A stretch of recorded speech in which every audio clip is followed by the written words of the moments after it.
"Kami cari kalian 2 hari," katanya pelan.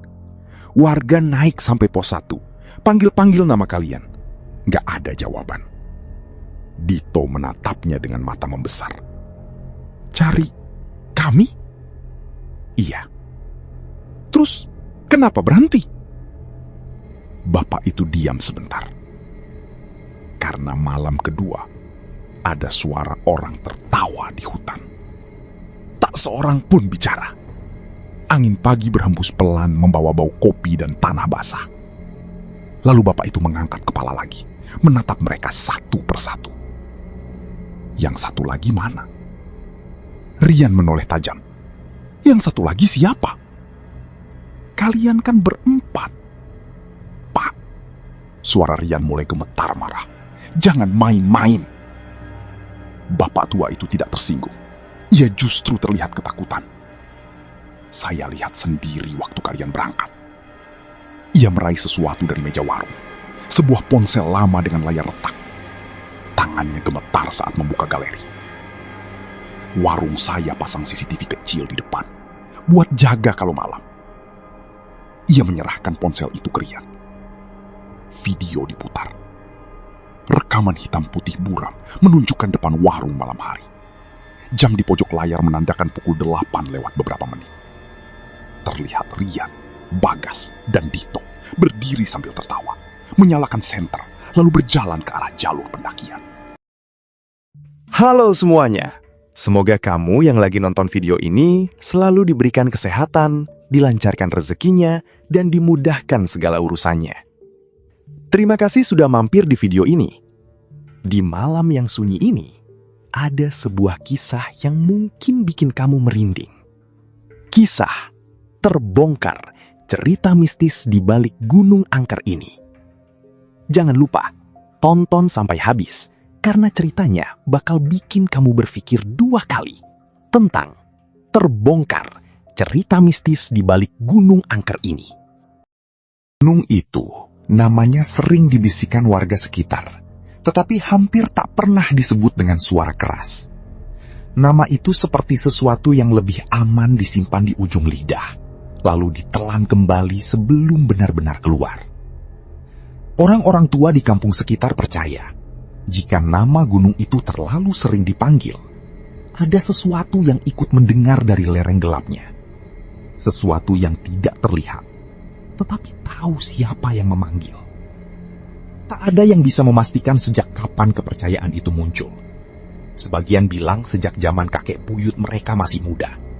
Sebagian lagi mengatakan jauh lebih lama dari itu, ketika jalan setapak ke puncak masih berupa tanah liar dan belum pernah diinjak sepatu pendaki. Cerita demi cerita tumbuh dari mulut ke mulut. Ada yang kehilangan arah padahal jalurnya lurus. Ada yang mendengar suara gamelan di tengah kabut. Ada yang pulang dengan rambut memutih dalam semalam. Dan ada pula yang tidak pulang sama sekali. Di kaki gunung itu berdiri sebuah papan kayu tua, miring, lapuk dimakan hujan dan panas. Paku-pakunya berkarat, cat putihnya mengelupas. Tetapi tulisan hitam di permukaannya masih bisa dibaca jelas. Dilarang mendaki setelah maghrib. Tak ada logo pemerintah, tak ada nama dinas kehutanan, tak ada cap resmi. Itu bukan larangan dari petugas, bukan pula aturan tertulis dari pengelola wisata. Papan itu dibuat warga sendiri. Dipasang berkali-kali karena yang lama sering hilang, entah dicabut orang jahil atau patah diterjang angin.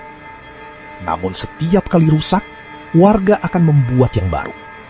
Bagi mereka, papan itu bukan sekedar peringatan, itu bentuk ikhtiar. Malam itu, lampu-lampu warung kecil di kaki gunung mulai satu persatu dimatikan. Langit sudah hitam sempurna, hanya menyisakan garis tipis cahaya kota di kejauhan. Udara turun dingin lebih cepat dari biasanya. Kabut menggantung rendah, menempel di sela batang pohon seperti napas yang tertahan. Di saat suasana mulai sepi itulah, 3 anak muda datang dengan motor metik berisik dan tawa terlalu keras. Rian turun lebih dulu. Tubuhnya tinggi, rambut disisir rapi, kamera kecil tergantung di dada. Ia tipe orang yang selalu yakin semua tempat bisa dijadikan panggung. Di belakangnya, Bagas membuka helm sambil masih tertawa sendiri. Sementara Dito tampak sibuk mengecek baterai ponsel dan power bank di tasnya. Mereka datang dari kota, menempuh hampir 3 jam perjalanan, hanya untuk satu tujuan, membuat konten uji nyali. Beberapa minggu terakhir, kanal media sosial mereka naik pesat. Video masuk gedung kosong, main petak umpet di kuburan, tidur semalam di rumah tua, semuanya mendatangkan penonton. Dan kini, mereka butuh sesuatu yang lebih besar, lebih ekstrim, lebih menyeramkan. Gunung yang katanya angker ini terasa seperti bahan sempurna. Kalau beneran serem, views kita meledak, kata Bagas sambil menepuk pundak Rian. Rian menyeringai. Kalau nggak serem juga nggak masalah, tinggal edit sound. Mereka tertawa bersama. Hanya Dito yang tertawa kecil, setengah hati. Sejak tadi ia beberapa kali melirik ke arah hutan gelap di depan jalur pendakian. Ada sesuatu dari tempat itu yang membuat perutnya terasa tak nyaman. Seorang bapak tua yang menjaga warung kopi di dekat pos memerhatikan mereka sejak tadi. Tubuhnya kurus, kulitnya legam karena sering terkena matahari. Matanya tajam, meski usianya sudah senja.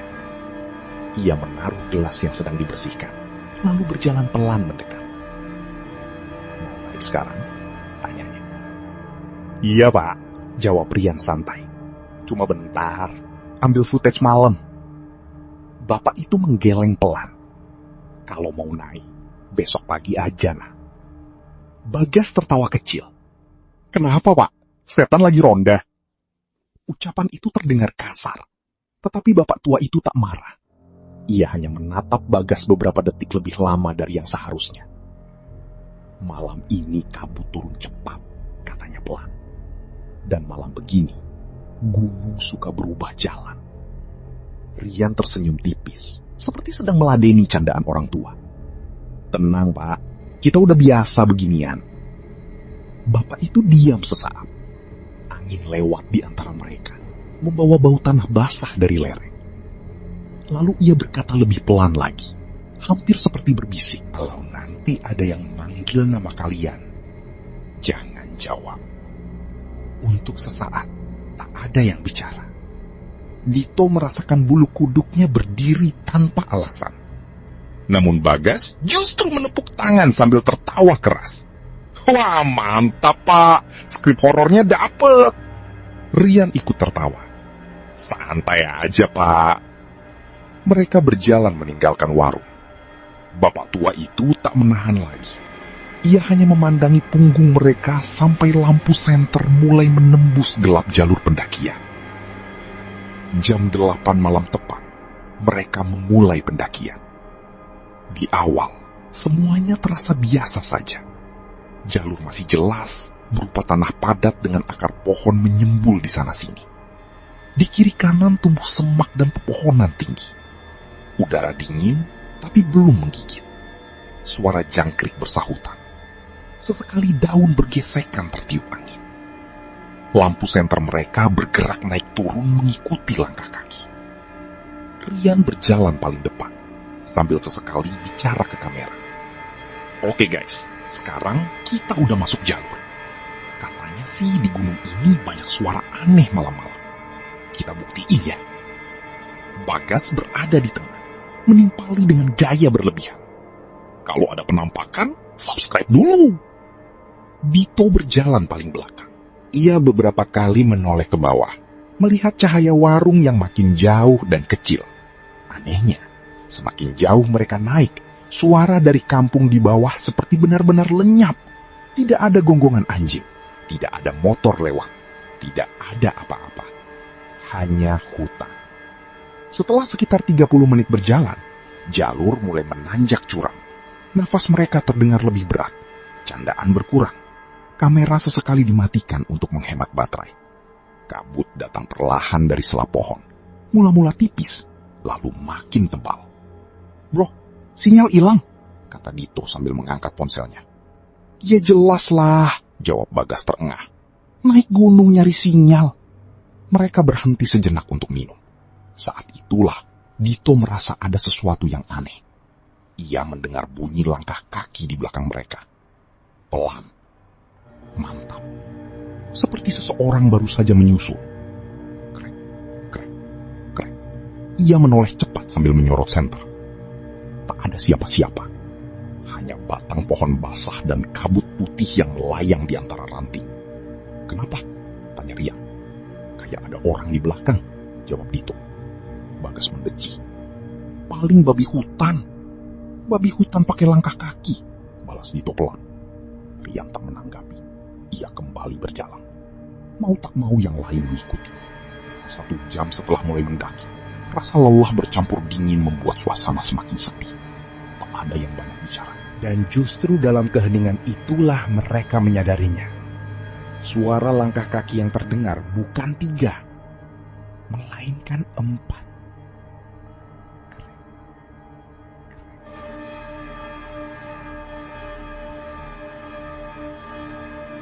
Langkah Rian di depan, langkah Bagas di tengah, langkah Dito di belakang, dan satu lagi, entah milik siapa. Awalnya mereka mengira hanya gema dari pijakan sendiri, namun semakin lama ritmenya berbeda.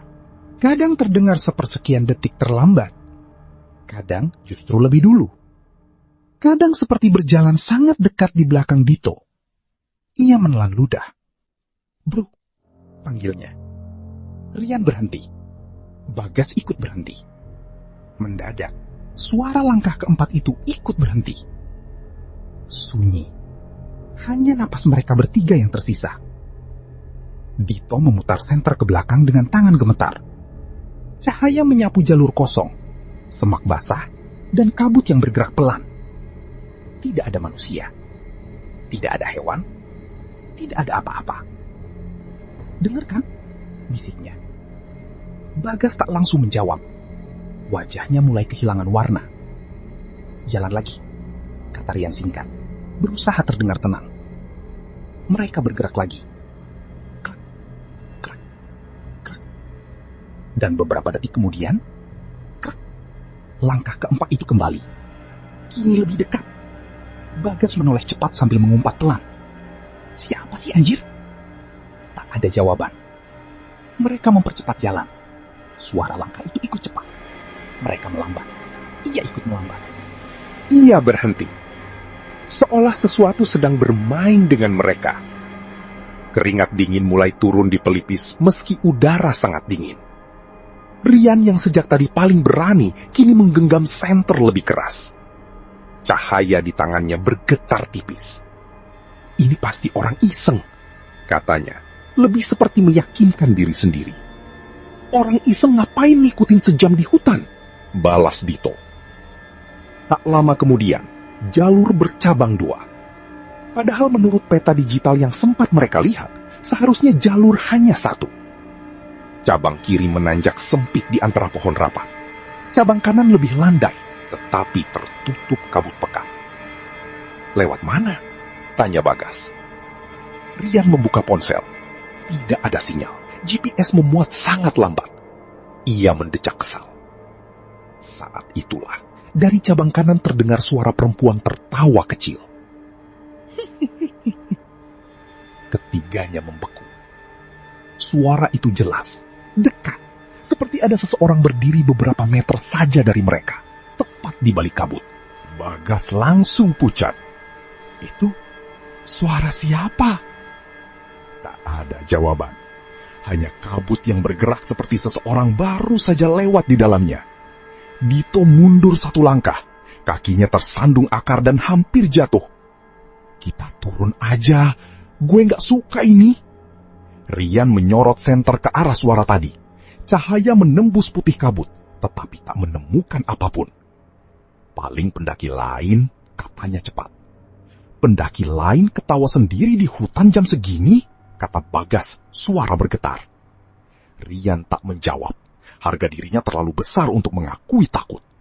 Kamera di dadanya masih menyala merekam semuanya. Dan ia tahu, jika pulang sekarang, semua usaha perjalanan akan terasa sia-sia. "Kita lanjut bentar lagi," katanya tegas. Kalau ada spot bagus, kita ambil video, terus turun. Dito ingin membantah. Namun sebelum sempat bicara, terdengar suara lain dari belakang mereka. Pelan, jelas. Dito. Nama itu dipanggil lirih, seperti suara ibunya ketika membangunkan pagi-pagi. Tubuh Dito menegang total. Itu suara ibunya. Mustahil. Ibunya sedang di rumah, puluhan kilometer dari sini. Jangan jawab, bentak Bagas tiba-tiba. Kalimat Bapak Warung terngiang bersamaan di kepala mereka semua. Kalau nanti ada yang manggil nama kalian, jangan jawab. Dito menutup mulutnya dengan tangan sendiri. Dadanya naik turun panik. Suara itu datang lagi. Kali ini sedikit lebih dekat. Dito. Lalu suara lain dari sisi kiri jalur. Ria. Dan dari arah kanan, sangat dekat di telinga Bagas. Bagas. Ketiganya saling pandang dengan wajah hancur oleh ketakutan. Mereka tidak lagi berhadapan dengan sesuatu yang bisa dijelaskan. Kabut di sekitar jalur mendadak turun lebih tebal. Senter mereka seperti menabrak dinding putih. Udara berubah lebih dingin, menusuk tulang. Bau bunga melati samar-samar tercium bercampur tanah basah. Rian mundur setapak. Untuk pertama kalinya malam itu, suaranya pecah. Kita turun. Sekarang. Tak ada yang membantah. Mereka berbalik hampir bersamaan dan mulai menuruni jalur secepat mungkin. Tidak peduli licin, tidak peduli gelap. Ranting menghantam wajah. Akar pohon membuat mereka tersandung. Nafas mereka putus-putus. Namun satu hal yang paling membuat ngeri. Suara langkah kaki keempat itu masih ikut turun bersama mereka. Krak, krak, krak. Sekitar jam 10 malam, mereka masih berlari menuruni lereng dengan napas yang terasa seperti akan pecah di dada. Tidak ada lagi pikiran soal konten, kamera, atau jumlah penonton. Yang tersisa hanya satu naluri paling tua dalam diri manusia. Kabur sejauh mungkin dari sesuatu yang tidak bisa dijelaskan. Rian berlari paling depan sambil menyorotkan senter ke segala arah. Cahaya itu berguncang liar, memantul pada batang-batang pohon basah, akar yang menyembul, dan kabut tebal yang seperti sengaja menutup pandangan. Dito tepat di belakangnya. Beberapa kali tergelincir, lalu bangkit lagi. Sementara Bagas tertinggal sedikit. Kakinya mulai lemas karena jalur licin, dan tubuhnya kehabisan tenaga. Di belakang mereka, suara langkah kaki keempat masih terdengar. Krek, krek, krek. Kadang dekat sekali, kadang menghilang. Kadang muncul dari sisi kanan, lalu tiba-tiba terdengar di belakang kiri. Seolah sesuatu sedang bermain-main dengan arah. Jangan berhenti, teriak Rian tanpa menoleh. Arah mana ini? Balas Dito dengan suara hampir putus. Turun aja terus. Mereka menuruni jalur yang bahkan tak lagi yakin itu jalur resmi. Tanah berubah semakin lembek, pepohonan semakin rapat, dan kabut makin tebal. Sesekali terdengar suara perempuan tertawa kecil dari kejauhan. Kadang dari depan, kadang dari atas pohon. Kadang begitu dekat, hingga seolah berada tepat di samping telinga. Setiap kali suara itu muncul, jantung mereka seperti berhenti sesaat. Mereka berlari cukup lama, sampai akhirnya suara langkah keempat itu lenyap. Begitu saja. Tidak ada tanda pergi. Tidak ada suara menjauh, hanya hilang, seperti tak pernah ada. Namun justru itu membuat suasana terasa lebih buruk, karena kini hutan menjadi terlalu sunyi. Tak ada jangkrik, tak ada desir angin, tak ada suara daun. Gunung seperti menahan napas. Ketika tenaga mereka hampir habis, cahaya kekuningan muncul samar di sela pepohonan depan sana. Kecil, goyah, seperti lampu minyak tertiup angin. Itu, lihat, kata Dito sambil menunjuk. Mereka mempercepat langkah, antara lega dan curiga. Setelah beberapa meter menembus semak, tampaklah sebuah bangunan kecil dari kayu. Bentuknya menyerupai pos istirahat lama. Dinding papan kusam, atap seng berkarat, satu jendela sempit di samping, dan lampu gantung redup menyala di teras. Mereka berhenti di depan bangunan itu sambil terengah-engah. Pos, gumam Rian. Ia segera membuka ponselnya, mencoba melihat peta jalur yang tadi sempat disimpan offline. Titik lokasi bergerak tak jelas, tetapi satu hal pasti.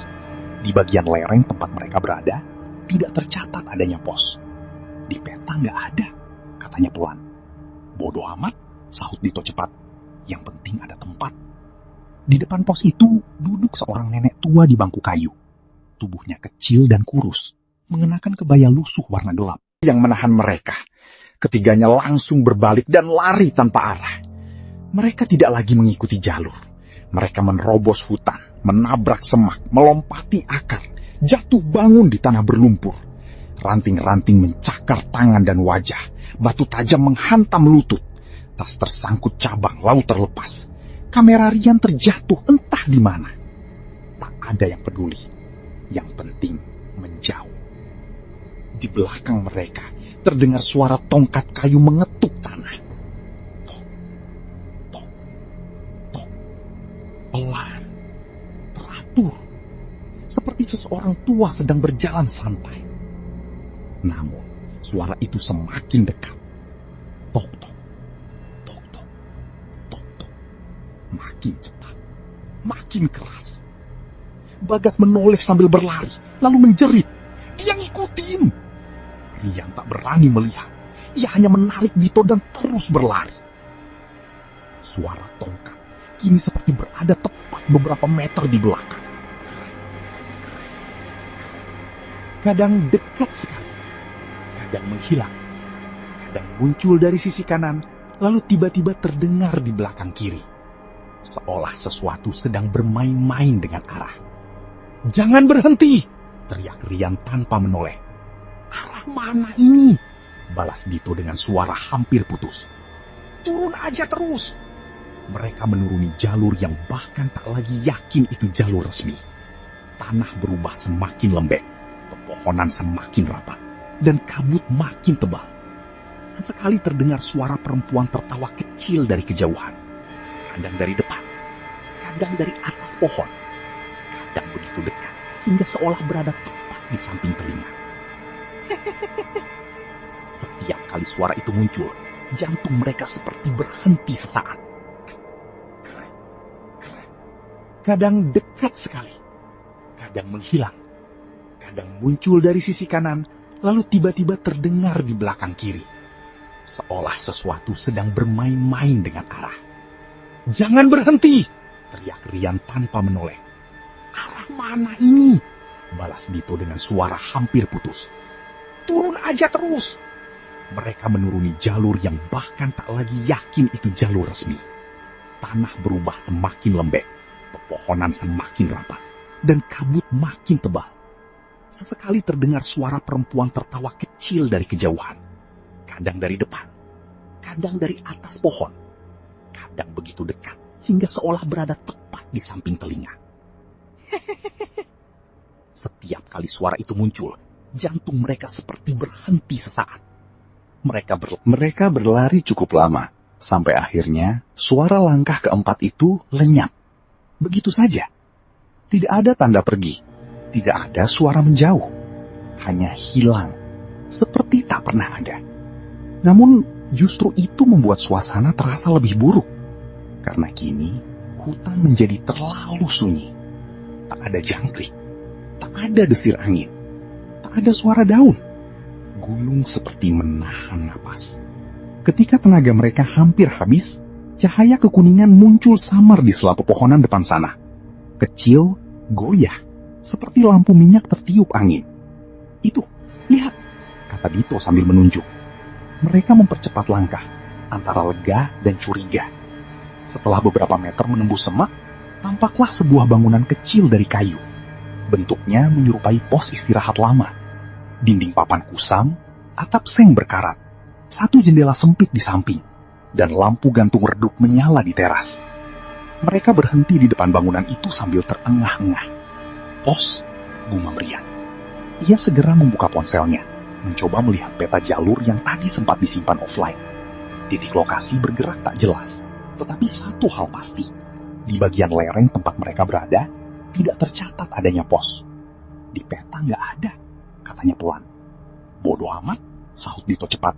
"Yang penting ada tempat." Di depan pos itu duduk seorang nenek tua di bangku kayu. Tubuhnya kecil dan kurus, mengenakan kebaya lusuh warna gelap. "Di sini," kata Rian. Mereka menjatuhkan tas dan mengeluarkan tenda lipat kecil yang tadinya dibawa untuk properti konten. Dengan tangan gemetar, mereka memasang seadanya. Pasak tak tertancap sempurna, tali longgar, kain miring. Tapi cukup untuk berlindung. Bagas dibaringkan di dalam. Kakinya bengkak cepat di pergelangan. Ia meringis kesakitan dan sesekali memaki. Dito membalutnya dengan kain seadanya. Rian duduk dekat pintu tenda sambil memegang senter dan pisau lipat kecil. Tak seorang pun bicara selama beberapa menit. Mereka hanya mendengar napas masing-masing. Tidak ada suara tongkat. Tidak ada tawa perempuan. Tidak ada langkah keempat.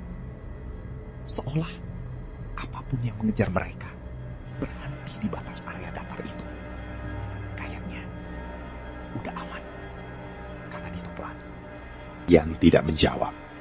Ia menatap keluar melalui celah resleting tenda.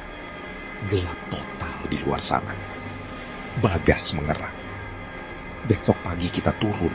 Gue nggak peduli lagi." "Kalau pagi datang," gumam Rian tanpa sadar.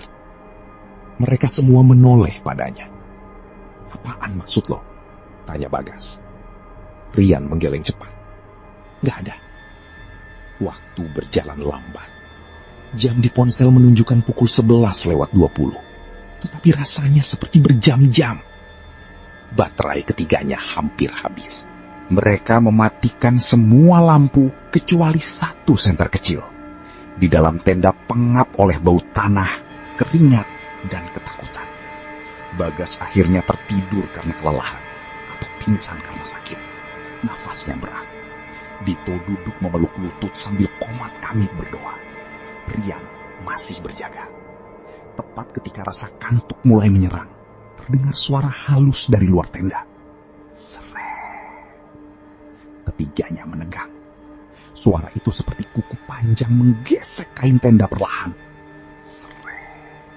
Dari sisi kiri, lalu berpindah ke depan. Seret. Dito menutup mulutnya sendiri agar tak berteriak. Rian mengangkat senter, tapi tak berani membuka resleting. "Angin," bisiknya. Tak ada angin. Suara itu lanjut. Seret.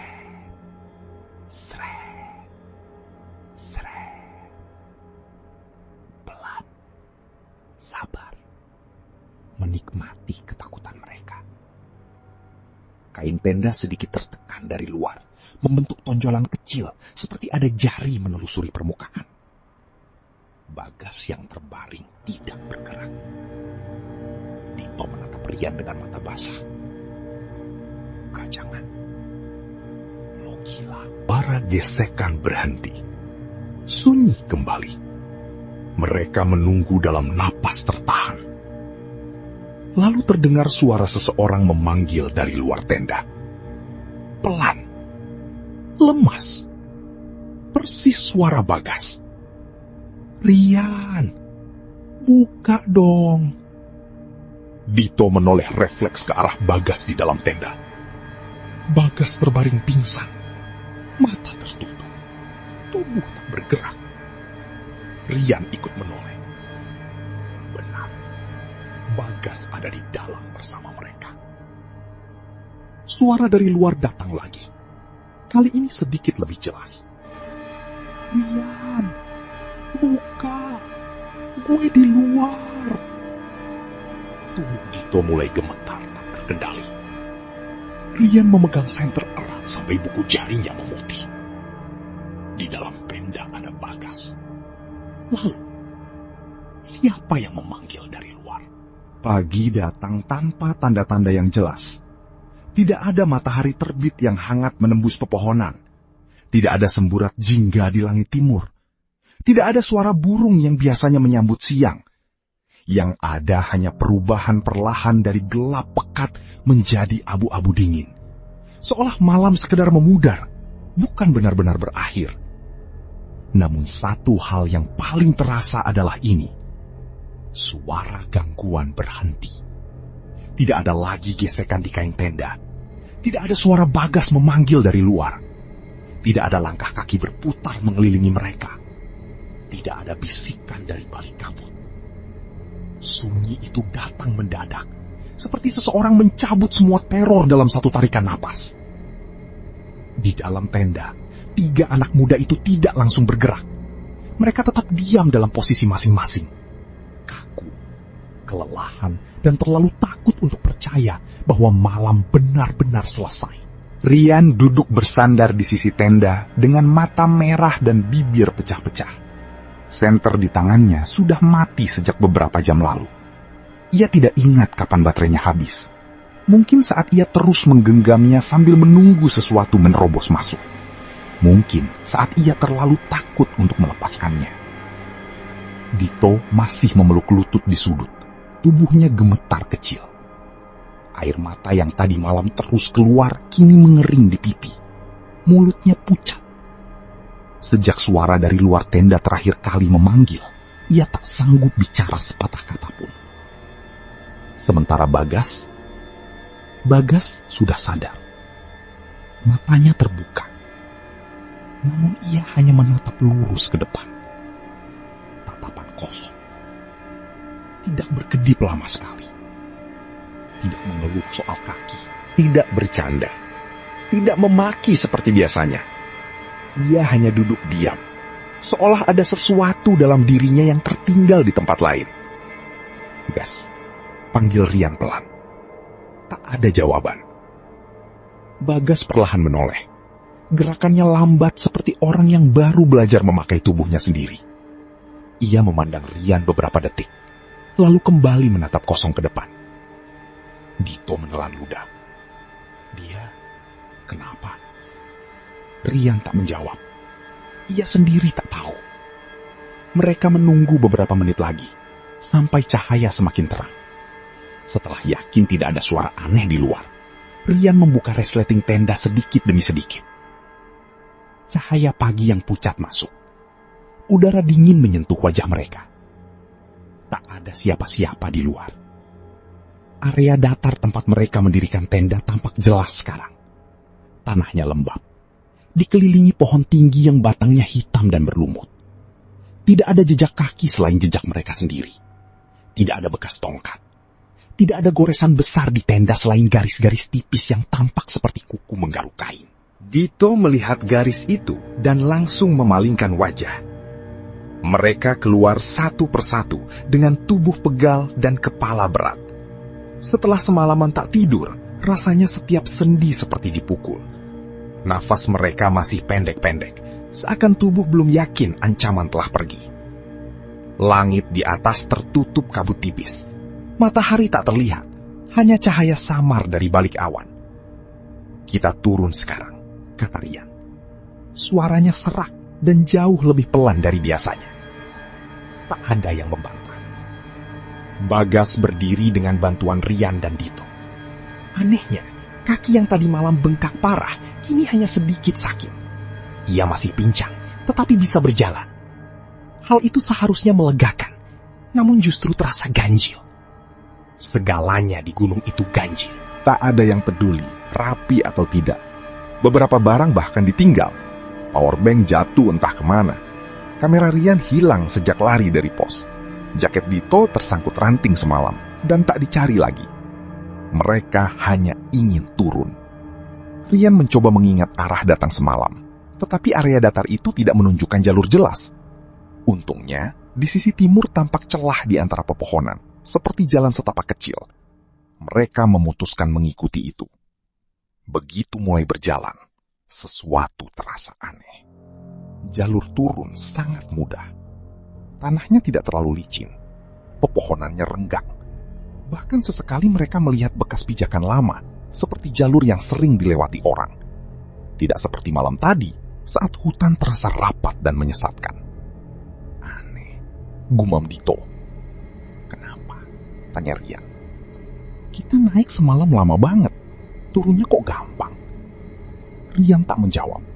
Ia sudah memikirkan hal yang sama. Mereka berjalan terus. Tidak ada suara aneh, tidak ada kabut tebal, tidak ada jalan bercabang misterius. Hanya hutan biasa yang sunyi. Sesekali Rian menoleh ke belakang. Bagas berjalan paling belakang. Kepala menunduk, tangan terkulai di samping badan. Wajahnya datar tanpa ekspresi. Ia seperti mengikuti mereka bukan karena sadar, tetapi karena tubuhnya digerakkan otomatis. Gas, lo kuat? Tanya Dito. Tak ada jawaban. Bagas terus melangkah. Dito mendekat dan menyentuh bahunya. Bagas berhenti perlahan, lalu menoleh dengan mata kosong. Tidak marah, tidak kesal, tidak takut. Hanya kosong. Iya, katanya lirih. Satu kata itu terdengar asing keluar dari mulutnya. Mereka lanjut turun.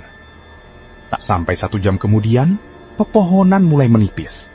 Udara berubah hangat. Lalu dari kejauhan, terdengar suara ayam berkokok dan motor lewat. Ketiganya berhenti bersamaan. Suara kehidupan. Suara paling biasa yang belum pernah terasa begitu menenangkan. Beberapa menit kemudian, mereka keluar dari jalur setapak dan melihat warung kecil di kaki gunung. Warung yang sama tempat mereka berhenti semalam. Kursi plastik yang sama. Papan kayu tua yang sama. Ketel air di atas kompor yang sama. Seolah tidak ada apa-apa yang terjadi. Rian hampir roboh karena lega. Kita sampai. Dito langsung terduduk di tanah. Bagas berdiri diam menatap warung tanpa ekspresi.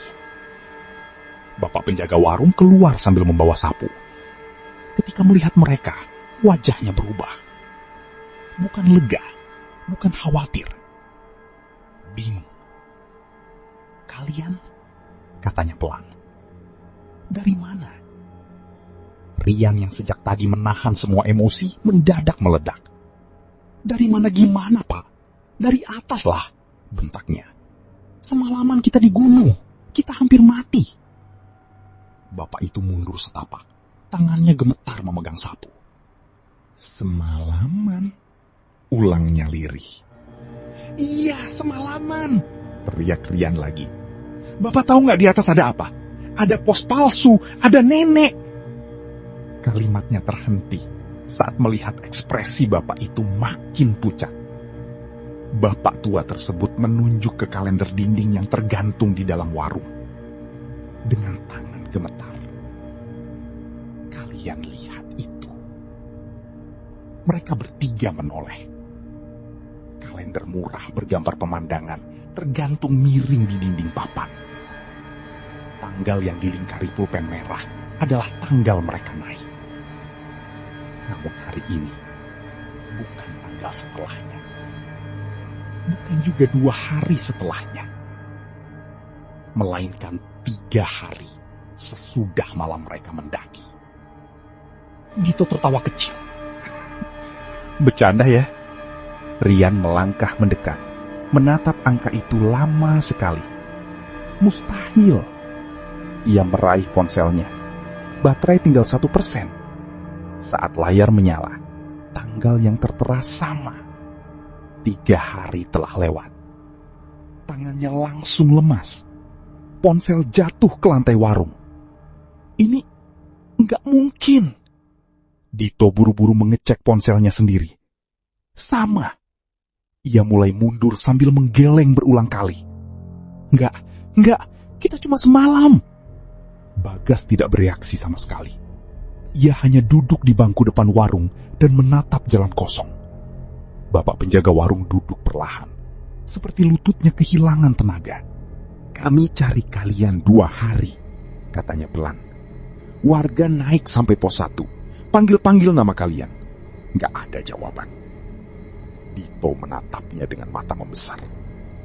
Cari kami? Iya. Terus kenapa berhenti? Bapak itu diam sebentar.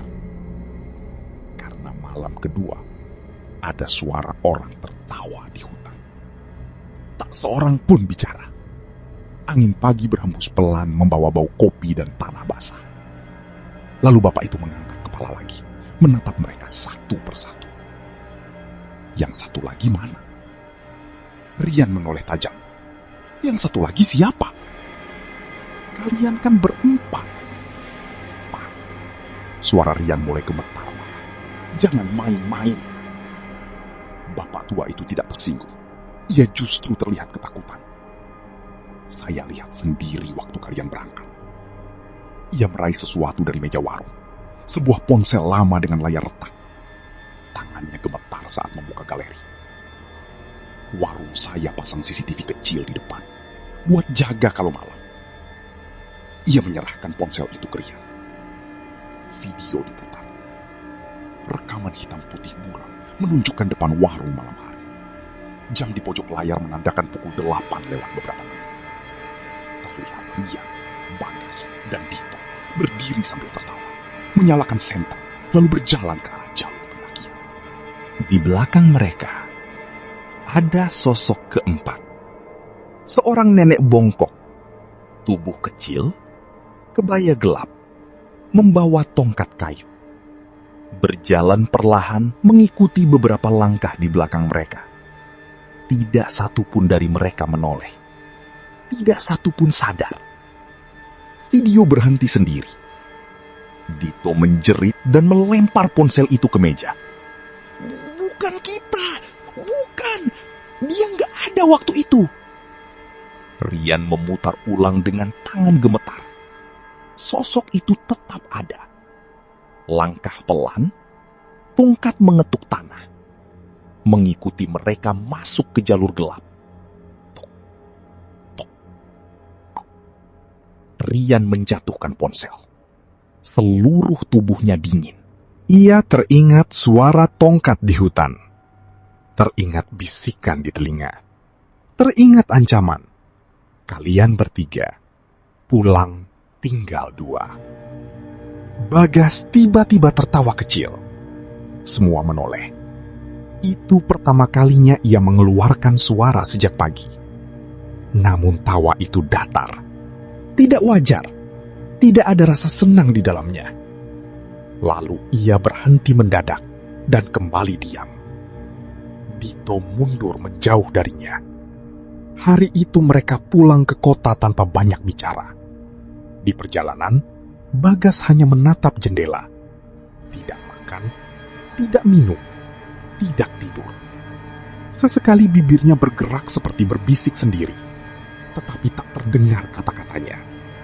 Sesampainya di rumah sakit, dokter memeriksa kaki dan kondisi fisiknya. Kaki hanya keseleo ringan, tubuh dehidrasi, tidak ada luka serius. Tetapi ketika diajak bicara, Bagas tak merespons. Psikolog datang, psikiater datang, keluarga menangis memohon. Bagas tetap diam, matanya kosong, seperti seseorang yang melihat tempat lain. Dito tidak kuat tinggal di kota itu lagi. Setiap malam ia mendengar suara garukan di jendela kamarnya. Kadang terdengar suara dirinya sendiri memanggil dari luar rumah. Kadang ada bau bunga busuk di lorong kos. 2 minggu setelah kejadian, ia pindah tanpa pamit banyak orang. Nomor telepon diganti, akun media sosial dihapus. Ia seperti ingin menghilang dari masa lalunya. Rian mencoba bertahan paling lama. Ia menghapus semua video pendakian mereka, semua file dari kamera cadangan,